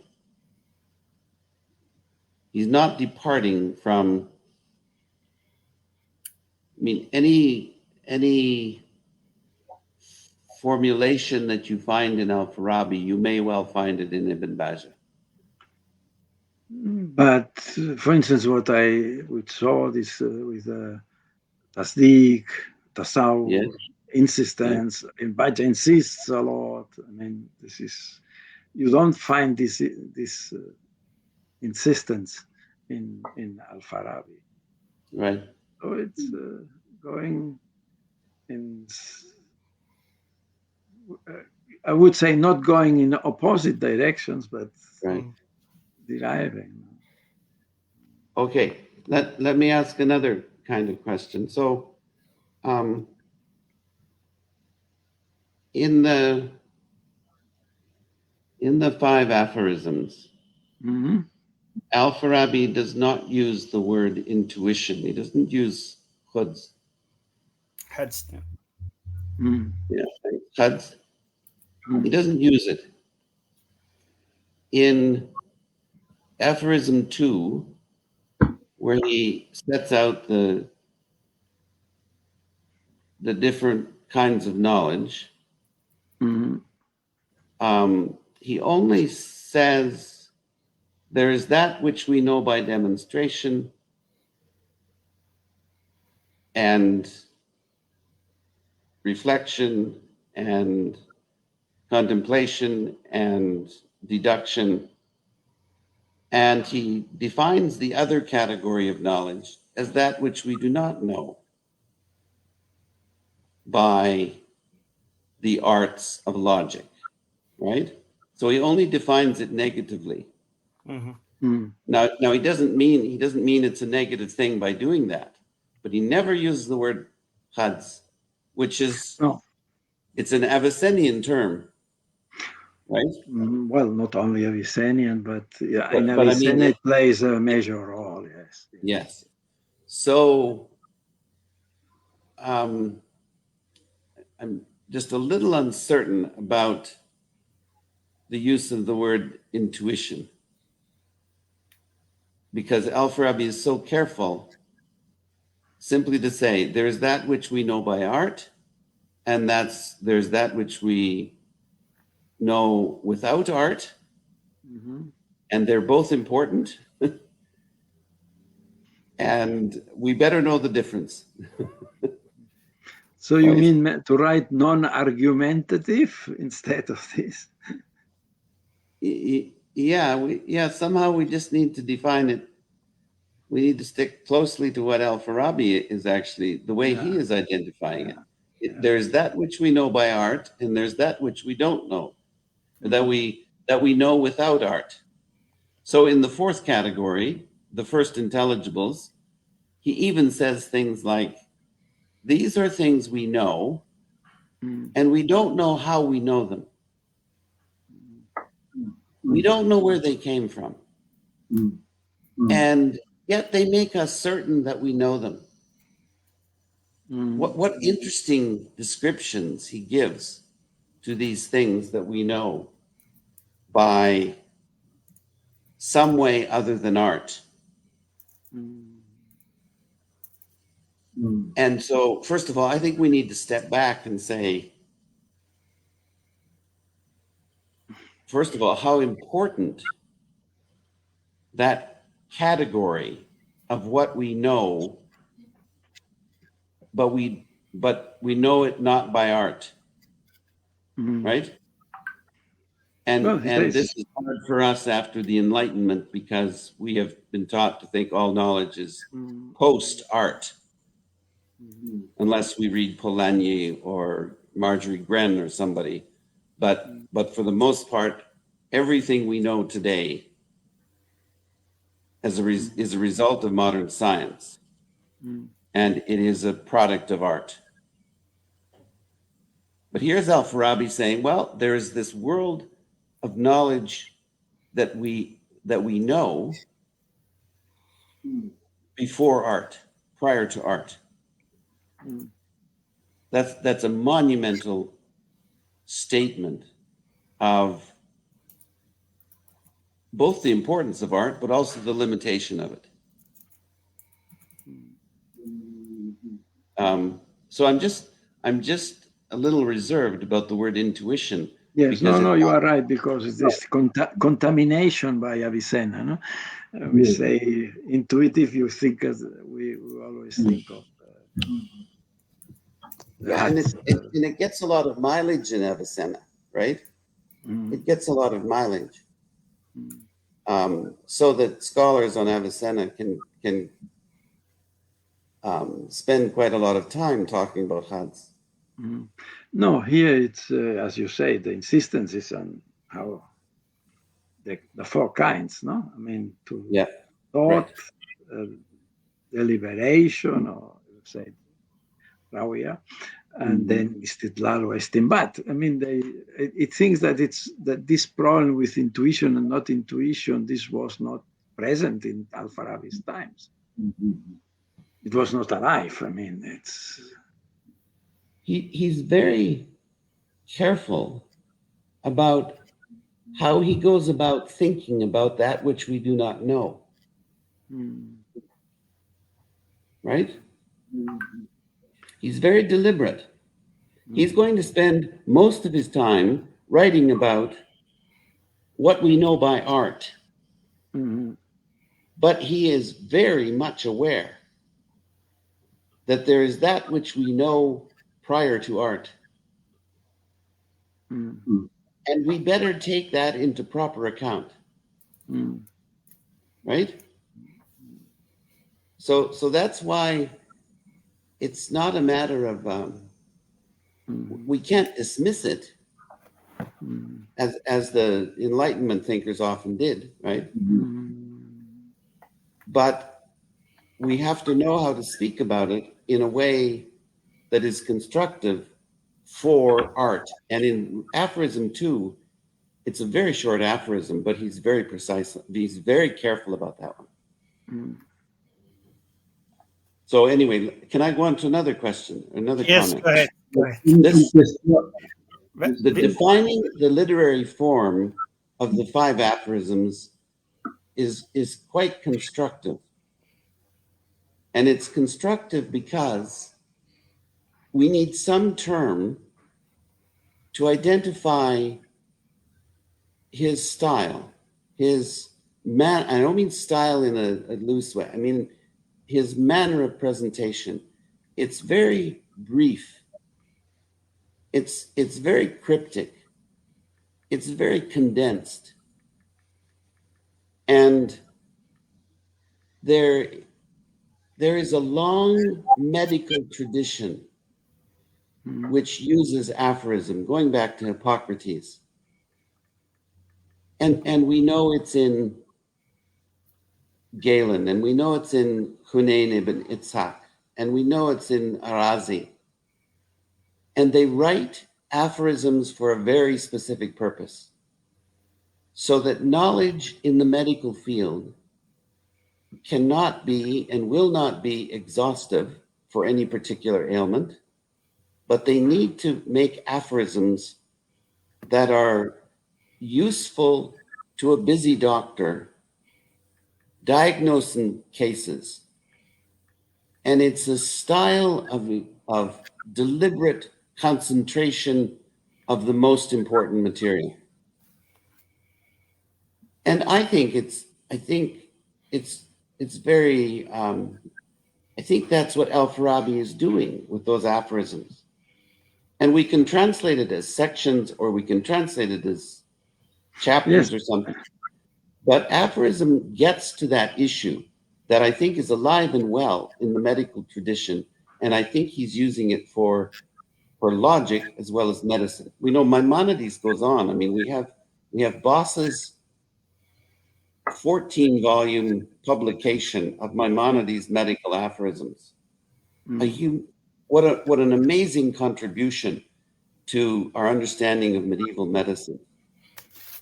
Maimonides, in this tradition of al-Farabi, Ibn Bajjah, Averroes, spends a great deal of time writing medical aphorisms.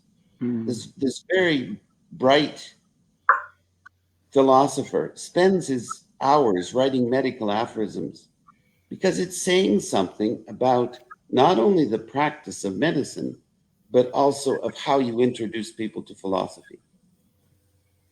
And so, Dunlop, in his translation, in his first translations of the what he calls the 5 sections, doesn't use the word aphorism, but later on in some of his work, he shows the importance of the notion of aphorism, and I think is quite willing to concede that these 5 aphorisms ought to be called 5 aphorisms. So, I'm not sure about any great link between Nietzsche, but this medical tradition uses aphorisms very deliberately. Does that not seem accurate?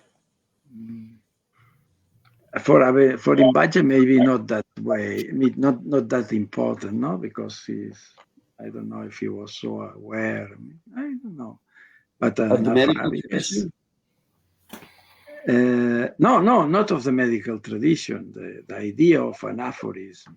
Oh, this is in al-Farabi. Seems to be. I don't know. I mean, it's we should go deeper into this issue if Bajjah makes this an aphorism. I mean.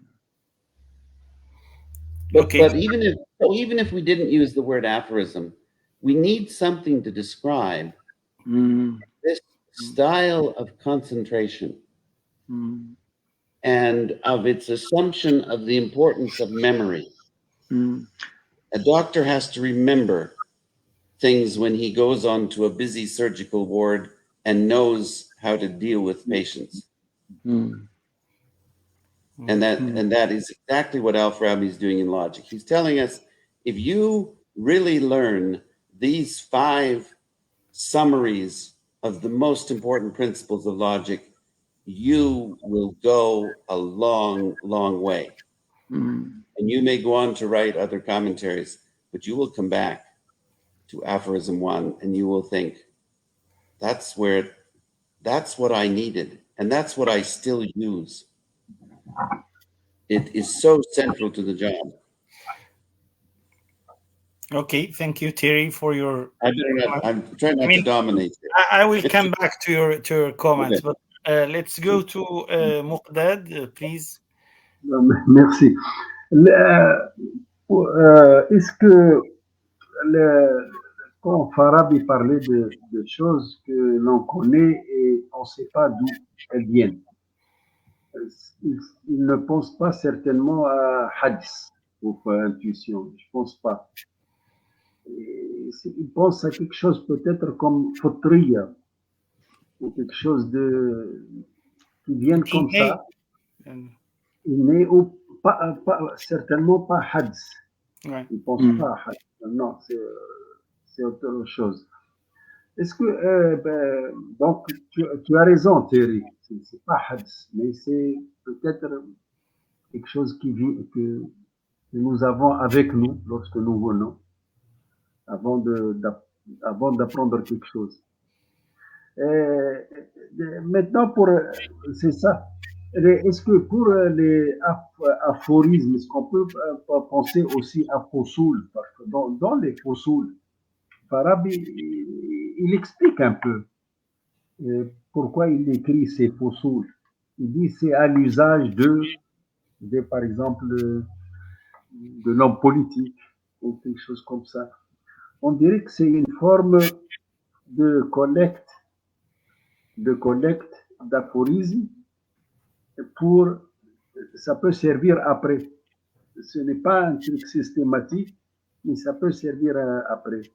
C'est des sentences prises comme ça, qui sont significatives, qui sont des vérités et qui peuvent se servir plus tard, peut-être dans une rédaction. Je pense à Fosoul surtout. C'est pas des notes. C'est pas des notes. C'est peut-être parce qu'il explique au début. Ouais.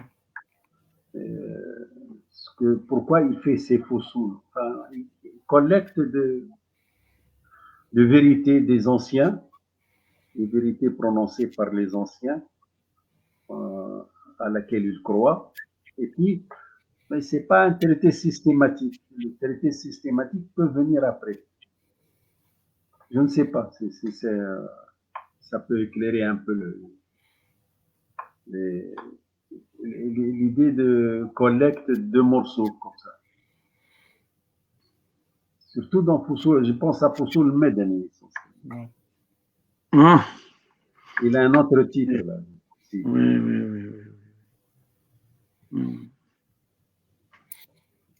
C'est l'usage du mot Fosoul. Hein? Oui. Fosoul Montaza. أصول منتزعة يعني selected or abstracted like abstracted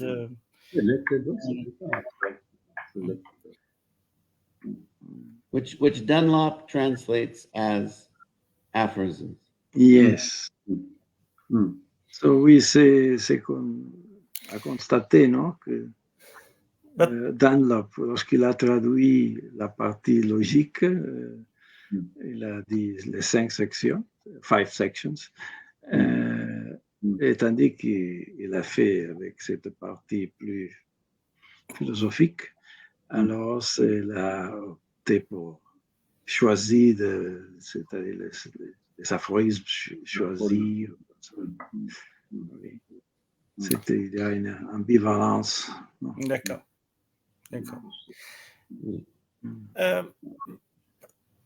Therese, do you have a question? Okay. Elias? Are you there? Okay.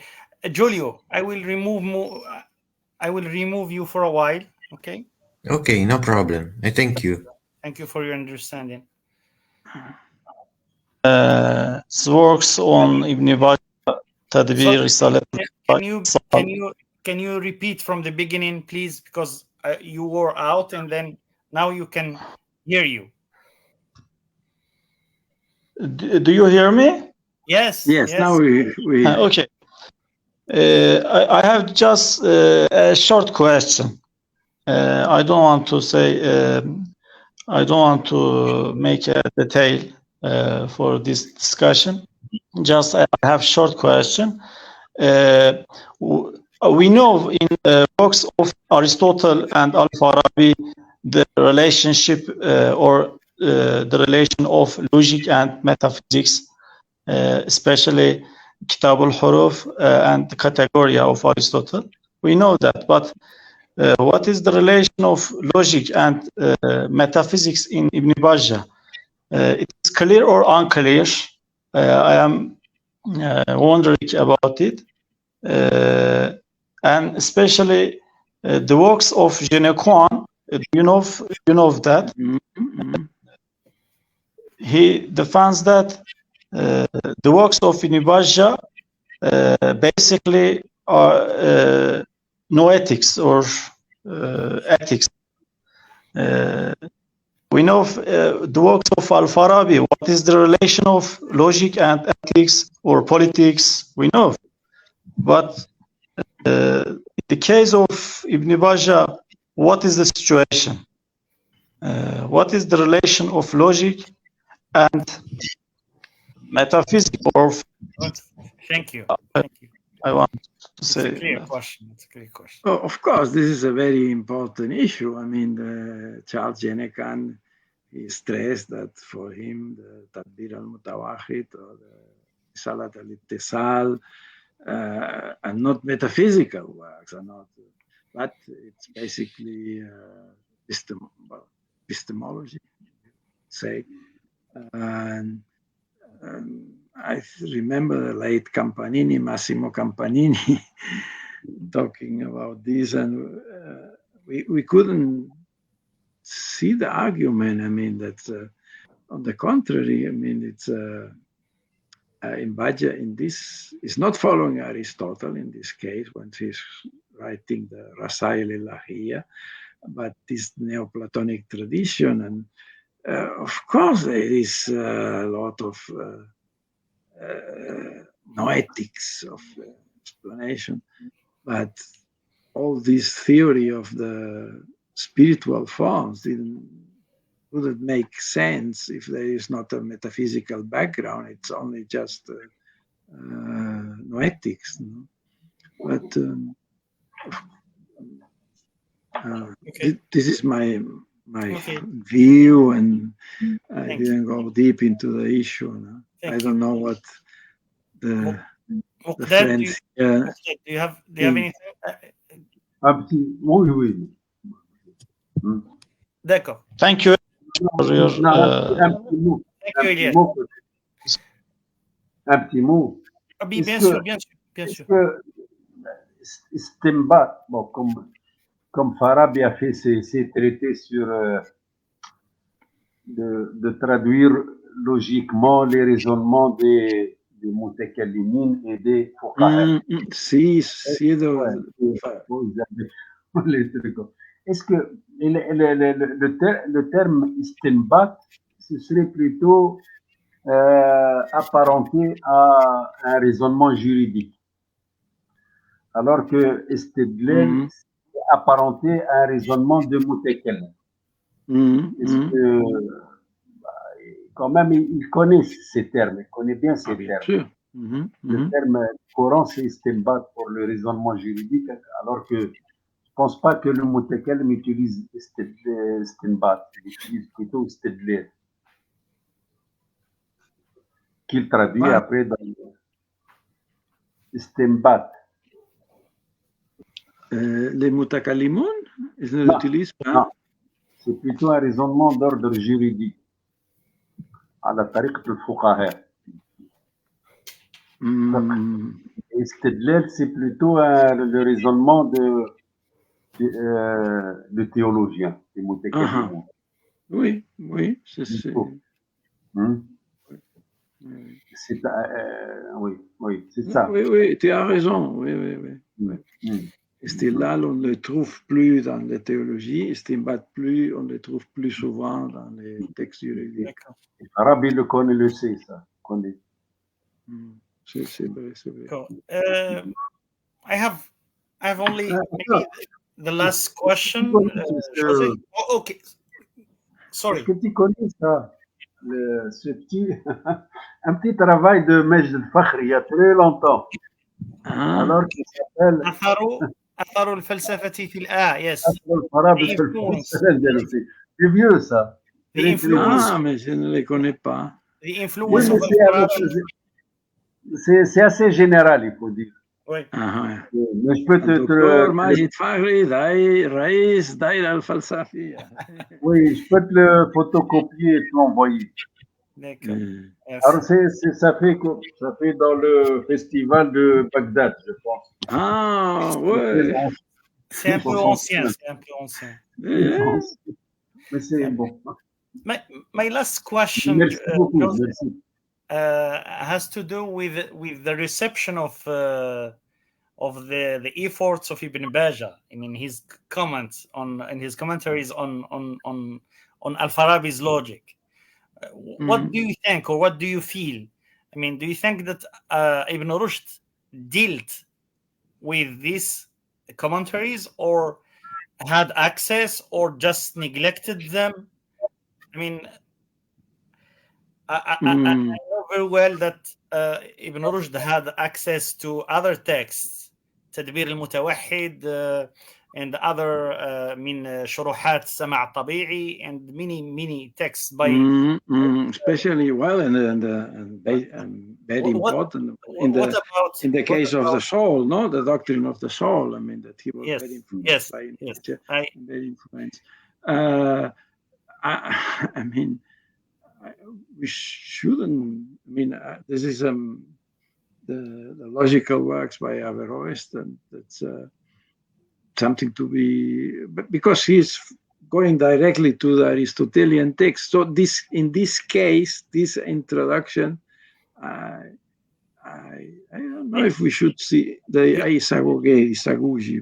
You know why I'm asking? I mean, even Ibn Rushd in his early career was also a Farabian somehow.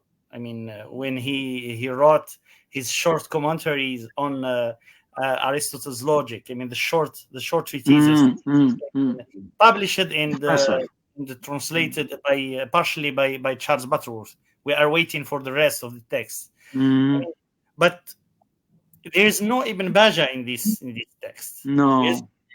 I mean, even the Fusul Khamsa, we do not find any Fusul Khamsa.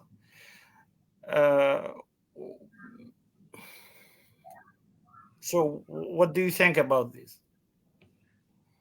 Well, I can't think anything if he doesn't mention him. I mean, but in the case, because we are used to see the physics, no, especially the. No, I mean, since you, I mean, the topic of the paper was on Fusul Khamsa and the Propaedeutics to philosophy. That's why what I mean. I was asking. You know very well that Ibn Tumlus dealt with the same issues, but. There's no equivalent in Ibn Rushd's text. I mean, on this. I mean, I don't think so. Yeah, that's it. But now it's to trace maybe somewhere in the long commentary, middle commentary. Yeah. Thank you so much. I am so happy. No, you are welcome. Anyway, maybe Thierry Clevant next month. I'm not sure, but maybe Thierry Clevant next month. Yes. I know I'm supposed to send you. Maybe next month. I mean, I have to go back to my agenda, and then I will write to you about this. Thank you so much, Joseph. No, thank you. Wonderful. Thank you to you all for your patience, and then of course, what is most important now. Thank you, Therese, Muqdad, Thierry, Elias, and Julio. Thank you for everyone for your contributions. That I am sure that Joseph will take this in consideration while revising his text. I am so happy that we will publish his text, and we will still have some time to include the last version. Thank you, and have a nice evening or nice afternoon. Good night. Joseph, thank you very much. Thank you for organizing. Bye. Ramadan Kareem. طبعا رمضان كريم.